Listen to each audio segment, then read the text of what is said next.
bully. To put your hands on a woman shows a very cowardice attitude, what he did. The Chicago Aldermanic Black Caucus alleged Alderman Ramirez Rosa tried to physically restrain 37th Ward Alderwoman Emma Mitz, the longest-serving woman on the council, from entering the chambers this week. He blocked Alderwoman Emma Mitz from voting on a sanctuary city measure last week. Well, hello and welcome back to the channel. If this is your first time here, my name is Rita. I hope you all are doing well. So I know people stop by this channel and some of you think I am crazy when I talk about some of the things I talk about the Democrat Party and how I equate it to socialism and all this other stuff. And I know some people are like, oh, this is, whatever. But let me show you this clip from what is going on in Chicago at the city council meeting. These people are ideologues, they are hardcore activists, and they do not care about what you're talking about. The caucus described the alleged conduct as bullying. It happened minutes before a heated vote related to Chicago's sanctuary city status. So what you are witnessing is there are 19 progressives who are bullying the Black Caucus. As Alderwoman Rosanna Rodriguez Sanchez, who told the Black Caucus that she was going to file a sexual harassment claim against one of their members if they did not drop the pursuit against Carlos Ramirez Rosa. It is unconscionable. Because all of the Black aldermen's constituents are saying, no, they don't want it. And almost all of the Hispanic ones, except for a few like Ray Lopez and maybe a few others, have been pushing back. On Thursday, there was a call for a special meeting, and in order to have any business move forward, you need 26 aldermen to be present in the chamber of the city council. We had 25, and from my vantage point at my seat, I could see in the doorway that there were at least 2 or 3 aldermen in the back room, 2 of which were Alderman Emma Mitz and Carlos Ramirez Rosa. So while Alderman Beal was stalling on his motion, I ran in the back to see what was going on, only to find that Carlos was physically holding her and using his body to block her from gaining entrance to the chambers.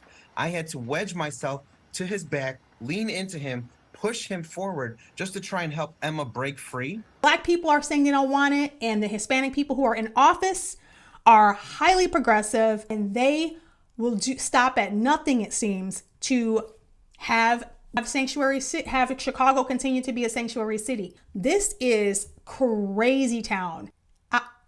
I cannot believe this. But see, this is what I mean when I talk about this stuff and how these people. This is like a religion for these people.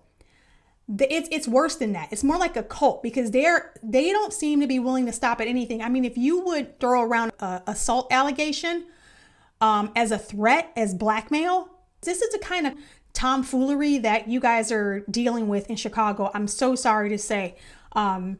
It's my hometown, but my goodness, I can't lie. Stuff like this makes me glad I'm not there anymore. I feel really bad for all the residents there. I don't know how you guys are going to push through this. All I can say is keep showing up. Don't stop. Keep pushing back. At this point, these people are in office. They have run on the Democrat ticket, but as you can see from this clip that they are progressive. They don't even call themselves Democrats. And the time of historical disinvestment comes to an end. I want to thank our floor leader, Carlos Ramirez Rosa, for not just being the greatest alderperson, but being our progressive dean and being the greatest mentor. Because when progressive folks choose to run for office, it is because folks have paved the way for us. Right. There was a time when the great alderman of the 35th Ward was here alone as a progressive elected official. Yeah. We now have a progressive caucus of 19 members. There's a reason for that. Don't get it mixed up. There's a reason they don't call themselves Democrats, because they're not. So like I said before, hopefully this will be a lesson. Hopefully it's not too late, and some people can come in there and you guys can vote for somebody who actually wants to come in there and clean up shop. I will say this, Ray Lopez, just on a kind of a side note, is running to unseat Chuy Garcia for Congress. Okay, Chuy Garcia, another super radical. He was out there in New York with AOC. Really thrilled and excited excited to be here in order to make sure that we are joined by the Congressional Hispanic Caucus. While the people were yelling in the background about no, they didn't want to be a sanctuary city and to stop dropping off all these immigrants. So Ray Lopez is trying to unseat this guy. Getting messy. Without support from Illinois' Democratic congressional machine, 15th Ward Alderman Raymond Lopez is challenging incumbent Congressman Jesus Chuy Garcia in the 4th Congressional District. Lopez says the growing migrant crisis is at the heart of his decision. The March Democratic primary will see voters deciding between two opposing ideologies: Garcia's progressive agenda versus Lopez's more conservative approach.